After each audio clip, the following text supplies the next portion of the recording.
Hi, hello, I'm Louise Quick and welcome to another episode of Quick Histories. So you may have heard that there's been a little bit of news come from the USA this week. There's going to be a new resident of the White House.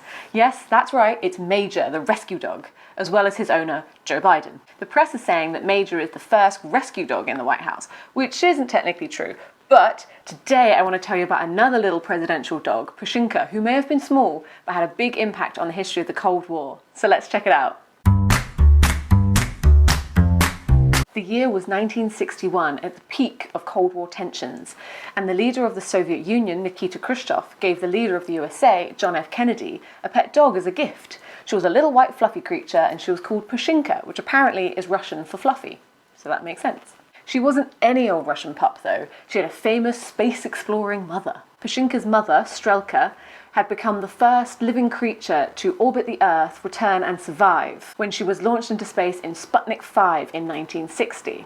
So how did the Kennedys end up with one of her puppies? The story goes that Jackie Kennedy was making awkward small talk with Nikita Khrushchev at a state dinner in Europe one day, as you do, and she asked about Strelka. Jump to a few months later and Pushinka, the puppy, turned up at the White House. And just like that, Pushinka joined the Hall of Fame of White House dogs, which at this point included Skip, Teddy Roosevelt's terrier, King Tut, Herbert Hoover's police dog, and would go on to include Yuki, who was Lyndon B. Johnson's rescue stray dog, Rex, the King Charles Spaniel belonging to Ronald Reagan, and Bo and Sonny, the Obama's Portuguese water dogs. So why do I, at least, think that Pushinka is more significant than any of these dogs?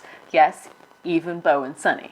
On the one hand, you could see this as two politician pals bonding over one gifting the other a dog, but it's more than that. It's so much more than that. This was at the peak of the Cold War. They weren't politician pals. They were huge rivals. So why was one gifting the other a little fluffy dog? To fully appreciate this, we need, yes, some historical context. Not wanting to go to GCSE history class on you, I'll just say that the Cold War was a 40-year rivalry and huge period of tension between the USA and the USSR.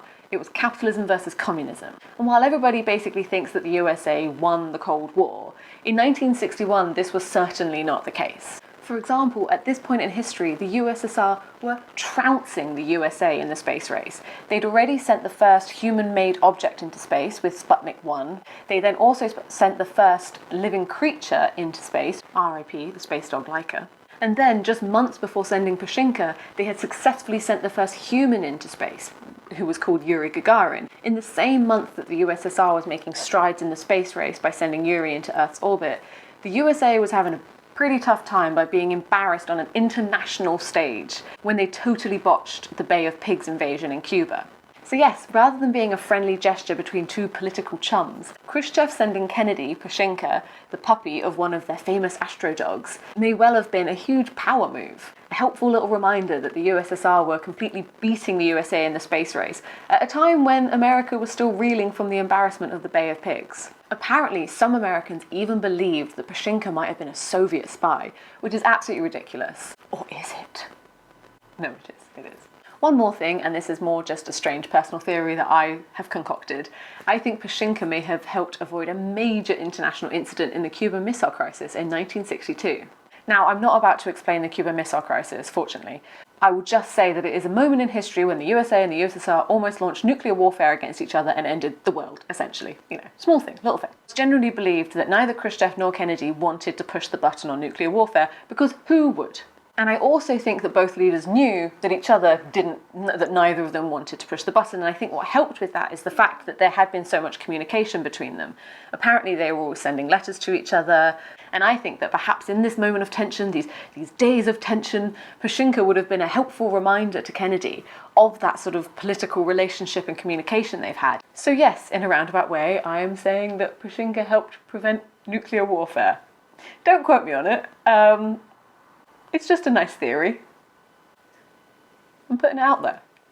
Thanks for watching. That's my USA dog presidential Cold War related fact for you today. If you like this fact, there are ways that you can show your love. Firstly, you can like the video, give it a thumbs up, share it as well, that would be great. And also if you're watching this on YouTube, or even if you're not, please go to my YouTube channel and click the subscribe button. And finally, you can buy me a coffee on my Ko-fi page. This is a page where you go on and you contribute a certain amount of money, usually the same amount as a cup of coffee or a cup of tea, and all the money will go towards continuing to make these videos. That would be fantastic. Also, as I always do, there are links in the description below to articles and web pages that can tell you more information about this fact, including an article with the most famous dogs who have resided in the White House, which I strongly recommend. Otherwise, I'm off to stare longingly at the Battersea Dogs Home webpage, as I do most days. History fact.